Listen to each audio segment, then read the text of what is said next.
श्री स्वामी समर्थ सगळ्यांना. स्वामींचे 11 गुरुवारची पूजा मांडणे आपण पाहूया. सगळ्यात आधी आपल्याला स्वास्तिक काढून घ्यायचं आहे रांगोळीने. नंतर आपल्याला हळदी कुंकू त्याच्यावर अर्पण करायचं आहे. ते झाल्यानंतर आपल्याला त्या स्वास्तिकच्या वरती चौरंग ठेवायचा आहे. चौरंगावर लाल रंगाचं वस्त्र किंवा पिवळ्या रंगाचं वस्त्र टाकून द्यायचं आहे. ते झाल्यानंतर दिव्याची पूजा करायची आहे. फूल अर्पण सुद्धा आपल्या दिव्याला करायचं आहे. ते झाल्यानंतर तुमच्याकडे मूर्ती असेल तर मूर्तीवर अभिषेक आपल्याला पाण्याने किंवा पंचामृताने घालायचा आहे. फोटो असेल तर फोटो सुद्धा तुम्हाला स्वच्छ करून चौरंगावर ठेवायचा आहे. नंतर मूर्ती जी आहे स्वच्छ पुसून घ्यायची आहे एका कपड्यानं. नंतर चौरंगावर ज्या ठिकाणी आपल्याला मूर्ती ठेवायची आहे तिथं अक्षदा हळदी कुंकू व्हायचं आहे. नंतर मूर्ती आपल्याला त्याच्यावर ठेवायची आहे. नंतर वस्त्र परिधान करायचे आहेत. अष्टगंध चंदन आपल्या स्वामींच्या मूर्तीला लावायचं आहे. ते झाल्यानंतर लक्षात ठेवायचं आहे की आपल्याला गणपतीची सुद्धा पूजा 11 गुरुवारमध्ये करायची असते.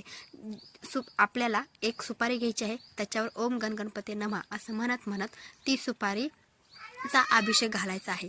ते झाल्यानंतर 2 विड्याच्या पानावर आपल्याला सुपारी ठेवायची आहे. शंख असेल शंख ठेवा. केळी आपल्याला ठेवायची आहे. नंतर आपल्याला पाण्याचा एक पेला सुद्धा स्वामींच्या समोर ठेवायचा आहे. फुलं अर्पण करून घ्यायची आहेत मूर्तीला. त्याचबरोबर नंतर आपल्याला स्वामी चरित्र त्याचबरोबर आपली जी जपमाळ आहे ती जपमाळ सुद्धा त्या ठिकाणी ठेवायची आहे. अशा पद्धतीने पूजा मांडणी करून घ्यायची आहे. तुम्हाला हा व्हिडिओ आवडला असेल लाईक शेअर सबस्क्राईब नक्की.